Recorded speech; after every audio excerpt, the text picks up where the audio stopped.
Viral বয়সটা শুনেন।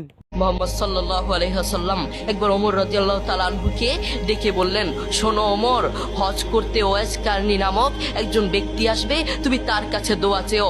ওমর তার কাছে দোয়া চাইলে আল্লাহ তোমাকে, তার কাছে দোয়া চাইলে দোয়া কবুল হয়ে যায়। ওমর রাদিয়াল্লাহু তাআলা আনহুর মতো এত সম্মানিত একজন সাহাবীকে বললেন ওয়াইস কারনীর কাছে দোয়া চাইতে। তার কারণ কি জানেন? তার কারণ হচ্ছে ওয়াইস কারনী মায়ের খেদমত করতে করতে, মাকে সম্মান করতে করতে, মায়ের দোয়া নিতে নিতে এমন পর্যায়ে চলে গেছে আল্লাহ দুনিয়াতেই তাকে সম্মান দান করেছেন। আল্লাহু আকবার। দেখেছেন করোনা হওয়ার পরে, করোনার কথা মনে আছে? করোনা হওয়ার পরে আপনারা দেখেছেন বন্ধুর কাছে যায় নাই, প্রতিবেশী আরেক প্রতিবেশীর কাছে যায় নাই, স্বামী স্ত্রীর কাছে যায় নাই।